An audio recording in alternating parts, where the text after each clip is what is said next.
Hey guys, my name is Anuradha. Welcome to our channel GK Guidance and Knowledge. Happy morning to all of you. कैसी है मेरी GK family? I hope सभी अच्छे होंगे। अपनी सेहत, फैमिली और पढ़ाई का ध्यान काफ़ी अच्छे से रखिए।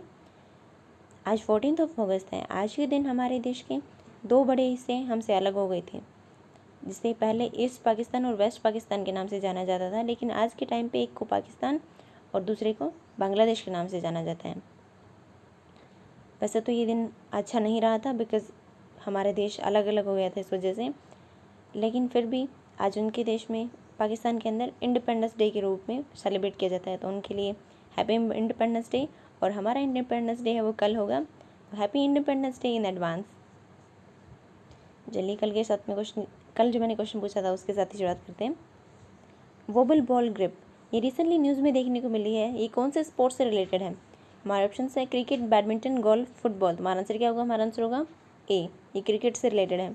यहाँ पे आप देख सकते हैं ये फिंगर्स हैं यहाँ पे, ये बॉल पे ये नॉर्मल बॉल होती है जिसे हम ऐसे पकड़ते हैं। वहीं अगर इसी बॉल को हम ग्रिप को हमारी फिंगर्स को स्प्लिट करके पकड़ें और बीच में गैप हो तो ये वोबल बॉल कहलाती है। इसी की वजह से विराट कोहली और जो चेतेश्वर पुजारा हैं उनकी विकेट ली गई थी एंडरसन के द्वारा, तो इस वजह से ये न्यूज़ में रहा है। और इस बॉल का क्या होता है, इस फ़ायदा क्या होता है, जब हम ऐसे फेंकते हैं बॉल को तो बॉल है वो या तो इधर जाएगी या फिर इधर जाएगी। सो इस वजह से ये बॉल है ये बहुत ज़्यादा इंपॉर्टेंट होती है, क्योंकि बैट्समैन को भी समझ नहीं आता है कि बॉल किस तरफ जाएगी, सो उसके आउट होने के चांसेस हैं वो ज़्यादा हो जाते हैं।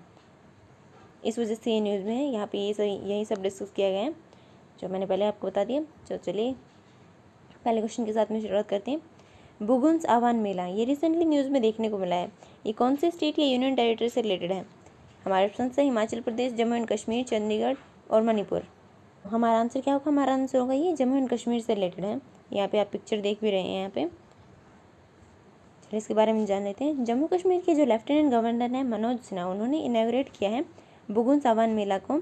और ये अरेंजमेंट है, ये विलेज गेम्स होते हैं इसके अंदर, और जो लोकल परफॉर्मेंस है वो भी देखी जाती हैं। और ये सेलिब्रेट किया जा रहा है 75th ईयर्स जो हमारे सेलिब्रेट किए जा रहे हैं इंडिपेंडेंस के, उसी के साथ में इसकी शुरुआत की गई है। ये कुपवाड़ा डिस्ट्रिक्ट के अंदर है। इसके अंदर जो लेफ्टिनेंट गवर्नर है उन्होंने ट्रिब्यूट भी दी है एक ग्रेट रेवोल्यूशनरी और हमारे जो फ्रीडम फाइटर थे जिनका नाम था खुदीराम बोस। इनकी ये डेथ एनिवर्सरी है, उसी से इसकी शुरुआत की गई है। और उन्हें उनके जो बहुत ही ज़्यादा वैल्यूएबल एफर्ट्स लगाए गए थे इंडिपेंडेंस के टाइम पे, उसे भी याद किया गया है, ताकि कंट्री को। और क्या क्या किया है, बुंगूस वैली को इन्वायरमेंटली सस्टेनेबल बनाने के लिए लेफ्टिनेंट गवर्नर ने डायरेक्ट किया है किसे, फॉरेस्ट एंड टूरिज्म डिपार्टमेंट को, कि वो एक इको टूरिज्म प्लान स्टार्ट करें और यहाँ केबल कार है उसकी भी शुरुआत करें, ताकि यहाँ पे सब देख पाएँ कि यहाँ की खूबसूरती कैसी है। फिर हमारा अगला क्वेश्चन है, कंसिडर करना इन सभी स्टेटमेंट को किसी रिस्पेक्ट में हमें सेंसस के बारे में बताना है। एसेंशियल सेंसस है इंडिया के अंदर, वो 15 बार कंडक्ट हो चुका है अब तक। और इंडिविजुअल डाटा कलेक्टेड है, वो कलेक्ट किया जाता है वो सेंसस के अंदर सेंसस एक्ट 1948 के अंदर कलेक्ट किया जाता है, और इसे पब्लिक नहीं किया जाता है। इनमें से कौन सी स्टेटमेंट करेक्ट है? फर्स्ट ओनली, सेकंड ओनली, दोनों या फिर दोनों में से कोई नहीं? तुम्हारा आंसर क्या होगा? हमारा आंसर होगा सी, बिकॉज दोनों की दोनों स्टेटमेंट है वो करेक्ट है। इसके बारे में देख लेते हैं। एसेंशियल सेंसस, इसके अंदर डेटा है वो कलेक्ट किया जाता है डेमोग्राफिक और जो वेरियस सोशियो इकोनॉमिक पैरामीटर्स हैं उनके ऊपर, जैसे कि एजुकेशन है, SC/STs हैं, रिलीजन है, लैंग्वेज है, मैरिज है, फर्टिलिटी, डिसेबिलिटी, ऑक्यूपेशन, माइग्रेशन, इन सभी बेसिस के ऊपर ये कलेक्ट किया जाता है। ये हर 10 साल में एक बार कंडक्ट किया जाता है, और ये स्टार्ट किया गया था 1872 के अंदर, जब जो हमारे लॉर्ड मियो थे, हमारे तो नहीं है लेकिन ये ब्रिटिश के वॉइस रहे थे लॉर्ड मियो, इन्हीं के टाइम पीरियड के अंदर ये शुरुआत की गई थी। और हमारा जो पहला फर्स्ट जो कंप्लीट सेंसस हुआ था वो हुआ था 1881 के अंदर। ये काफ़ी बार क्वेश्चन के अंदर पूछा भी जा चुका है एग्जाम्स के अंदर, तो आप इसको भी ध्यान में रखिएगा। 1949 के बाद में कंडक्ट किया जाने वाला जो सर्वे है वो किसके अंदर हुआ था? रजिस्ट्रार जनरल और सेंसस कमिश्नर, इन दोनों ने मिलकर किया था। ये काम करते हैं मिनिस्ट्री ऑफ होम अफेयर्स के अंदर। और जो डिसेंशियल सेंसस है वो अब तक 15 बार कंट्री के अंदर हो चुका है 2011 तक। अब जो अगला होगा वो 2021 में, मतलब कि इसी साल होने जा रहा है। ये कोविड-19 की वजह से थोड़ा सा इसमें डिले हो रहा है। जो गेजेटिव ऑफिस है उसके अकॉर्डिंग जो कलेक्ट किया जाता है सेंसस, वो सेंसस कलेक्ट किया जाता है सेंसस एक्ट 1948 के अंदर, जिसे पब्लिक नहीं किया जाता। सिर्फ एग्रीगेटेड सेंसस डेटा है वो वेरियस एडमिनिस्ट्रेटिव लेवल पर रिलीज़ किया जाता है। फिर हमारा अगला क्वेश्चन है, ट्रम्पेट जो कि एक क्वार्टरली न्यूज़ लेटर है, इसका 4th एडिशन है वो पब्लिश किया गया है रिसेंटली। कौन सी मिनिस्ट्री के द्वारा हमें बताना है? Ministry of environment, forest and climate change, ministry of information and technology, ministry of earth sciences and ministry of education. तो हमारा आंसर क्या होगा? हमारा आंसर होगा ए, ये ministry of environment, forest and climate change के द्वारा रिलीज किए गए हैं। इसके बारे में देख लेते हैं। All India elephant and tiger population, इसका एस्टिमेशन किया जाएगा 2022 के अंदर। ये पहली बार होगा।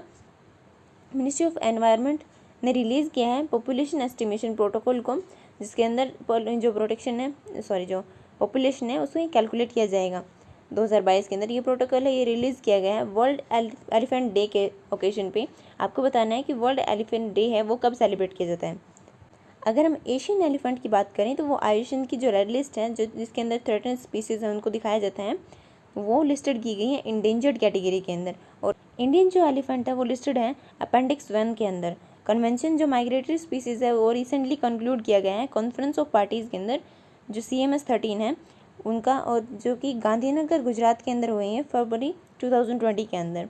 अगला क्वेश्चन है जिजीरो क्रेटर। ये समटाइम न्यूज़ में देखने को मिलता है। ये कहाँ पे लोकेटेड है? वीनस पे, जुपिटर पे, मून पे या फिर मार्स पे? तो हमारा आंसर क्या होगा? हमारा आंसर होगा डी, ये मार्स पे लोकेटेड है। यहाँ पे आप देख भी सकते हैं इस पिक्चर के थ्रू। यहाँ पे क्रेटर है, यहाँ पे आप जानते भी होंगे नासा है वो स्टडी कंडक्ट कर रहा है इसके ऊपर। और यहाँ पे बताया गया है कि ये झील है वो बन गई है, बहुत ही एंसेंट टाइम है उसके अंदर, यहाँ पे बहुत ज़्यादा पानी होता था और उसकी वजह से ये झील बनी थी। इसके बारे में देख लेते हैं। नासा का जो परसेवरेंस रोवर है, ये भी पूछा जा सकता है आपसे कि किस रोवर के द्वारा ये काम किया जा रहा है। वो एक्सप्लोर कर रहा है जिजीरो क्रेटर को मार्स के ऊपर, और ये अटैम्प्ट है, इसमें पहली बार रॉक सैंपल से उनको कलेक्ट किया जाएगा। हालांकि अभी तक कलेक्ट नहीं किया गया है, इसका कोई भी अटैम्प्ट कंप्लीट नहीं हुआ है। ये डिफरेंट है प्रीवियस मिशन जो पहले भेजे गए हैं उनसे, क्योंकि इसके अंदर कैपेबिलिटी है कि ये ड्रिल कर सकता है वहाँ पे और सैंपल्स को करेक्ट कर सकता है, जो कोर सैंपल हैं उनको।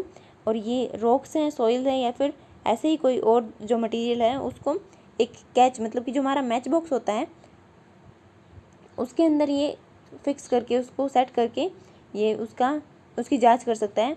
ये मिशन ने डिज़ाइन किया गया है ताकि हम और भी ज़्यादा अच्छे से अंडरस्टैंड कर पाएँ मार्स की जियोलॉजी को और एनिसेंट लाइफ के बारे में पता कर सकें।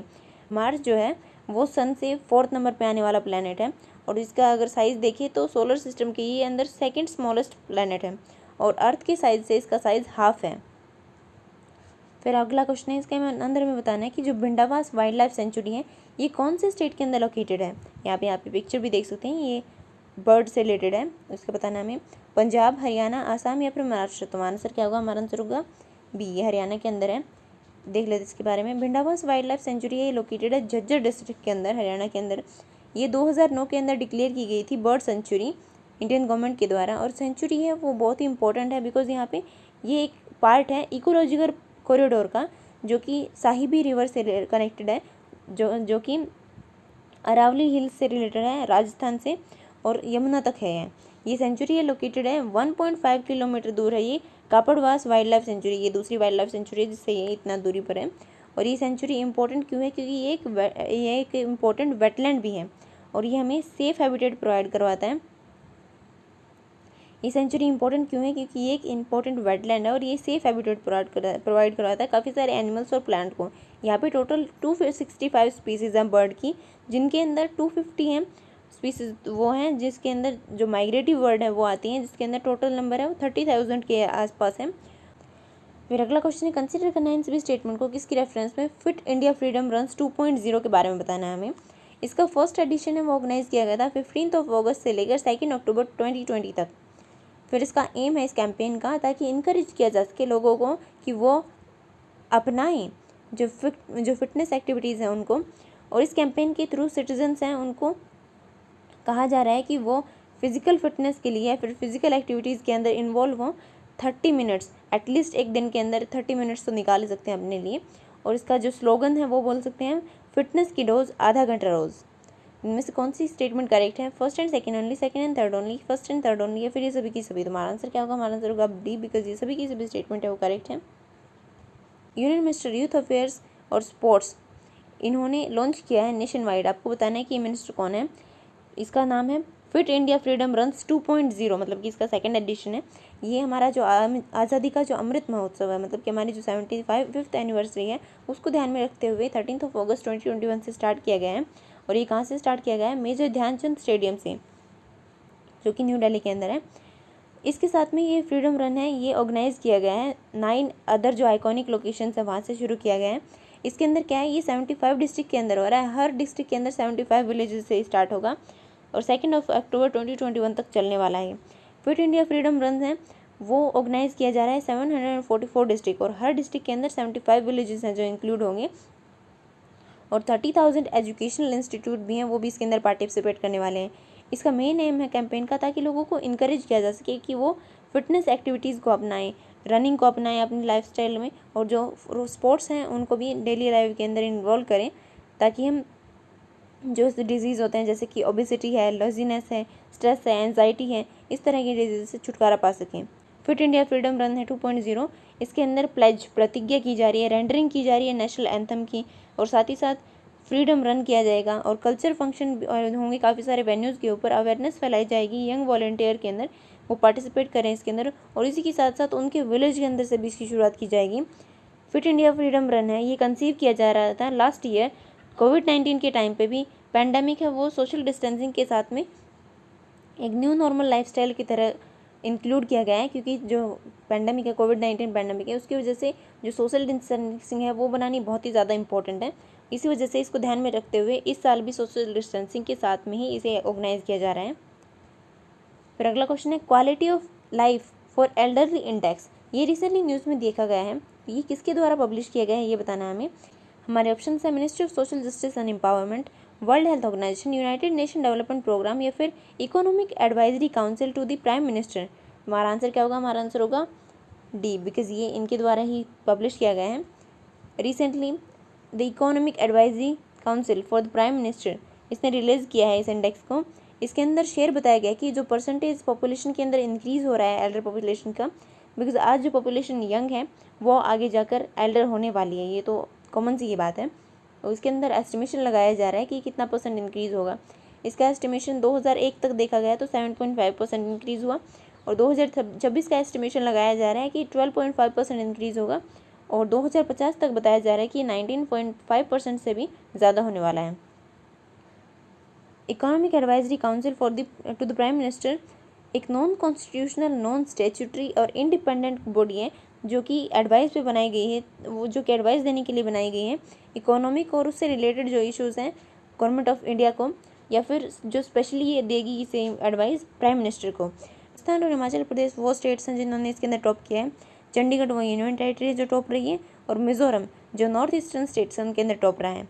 गवर्नमेंट के इनिशिएटिव्स देख लेते हैं, इनको आप अपने आंसर के अंदर भी इंक्लूड कर सकते हैं और पर्टिकुलरली अगर एल्डर से पूछा जाए कि कौन सी स्कीम है और रिलेटेड है तो आप इसको भी बता सकते हैं। देख लेते हैं कौन कौन सी है। SAGE, senior care ageing growth engine, integrated programme for older person जिसे हम इन शॉर्ट IPOB बुलाते हैं। फिर है राष्ट्रीय व्यवसायी योजना RVY, Indira Gandhi national old age pension scheme IGNO APS, प्रधानमंत्री वय वंदना योजना, व्योश्रेष्ठ सम्मान, maintenance and welfare of parents and senior citizens जिसे इन शॉर्ट MWPSC बुलाते हैं। ये एक्ट है 2007 का। फिर अगला क्वेश्चन है कंसिडर करना है इन सभी स्टेटमेंट को किसकी रेफरेंस में, ऑपरेशन ग्रीन्स के बारे में बताना है हमें।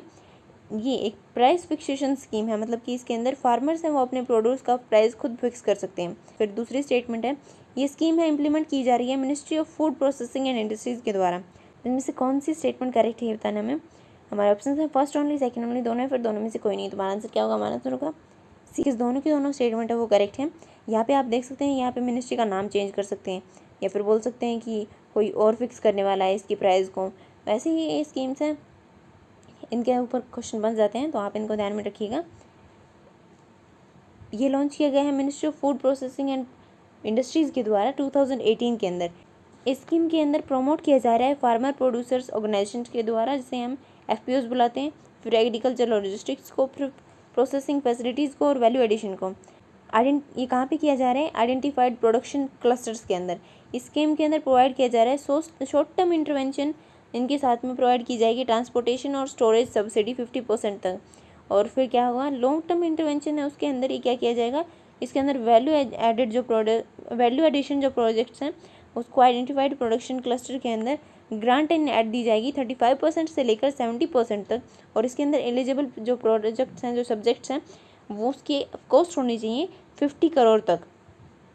इसके ऑब्जेक्टिव क्या हैं? ताकि इन्हेंस किया जा सके वैल्यू रियलाइजेशन के अंदर टॉप फार्मर्स के अंदर और रिड्यूस किया जा सके पोस्ट हार्वेस्टिंग जो लॉसेस हो देखने को मिलते हैं, मतलब कि हार्वेस्ट करने के बाद में कोई भी डिजास्टर आ जाता है या फिर क्रॉप है वो फेल हो जाती है, काफ़ी सारी प्रॉब्लम्स होती हैं एक फार्मर को। मैं भी एक फार्मर की बेटी हूँ तो मुझे पता है बहुत सारी प्रॉब्लम्स होती हैं, तो उनको भी ठीक करने की कोशिश की जा रही है। प्राइस का स्टेबलाइजेशन किया जा रहा है, प्रोड्यूसर के लिए भी और कंज्यूमर के लिए भी, दोनों के लिए फ़ायदा होगा इसके अंदर। इंक्रीज़ किया जा रहा है फूड प्रोसेसिंग कैपेसिटी को और वैल्यू एडिशन को भी। इनिशियली ये स्कीम है, ये लॉन्च की गई थी inter governmental development of tomato के लिए, ऑनियन के लिए और पोटैटो के लिए, टॉप बुलाया जाता है इसकी वैल्यू चेन के लिए। लेकिन बाद में इसके अंदर 2021-22 के जो बजट है उसके अंदर एक्सपेंड कर दिया गया है इस ऑपरेशन को, और इसके अंदर टोटल 22 पेरिशेबल गुड्स हैं उनको इंक्लूड किया गया है, जिसके अंदर श्रिम्प भी शामिल है। पेरिशेबल गुड्स कौन सी होती हैं? जो कुछ ही टाइम के अंदर ख़राब हो जाती हैं, तो उनको इंक्लूड किया गया है। फिर अगला क्वेश्चन, कंसीडर करना है इन सभी स्टेटमेंट को किसकी रेफरेंस में? पेलेर्मो कन्वेंशन के बारे में बताना है। ये एक United nation sponsored multilateral treaty है, किसके खिलाफ? ऑर्गेनाइज क्राइम के खिलाफ। प्रोटोकॉल का एम है प्रोटेक्ट करना और असिस्ट करना जो विक्टिम्स हैं ह्यूमन ट्रैफिकिंग के। इनमें से कौन सी स्टेटमेंट करेक्ट है? फर्स्ट एंड सेकंड ओनली,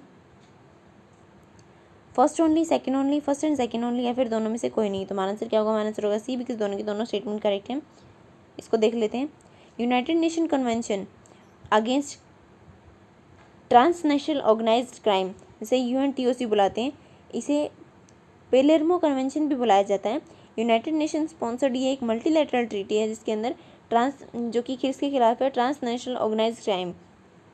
इसे अडॉप्ट किया गया था सन 2000 के अंदर इटली के अंदर, और ये कब पिक्चर में आया था, फोर्स में कब आया था? ये 2003 के अंदर, और इंडिया इसके अंदर 2002 में शामिल हो गया था।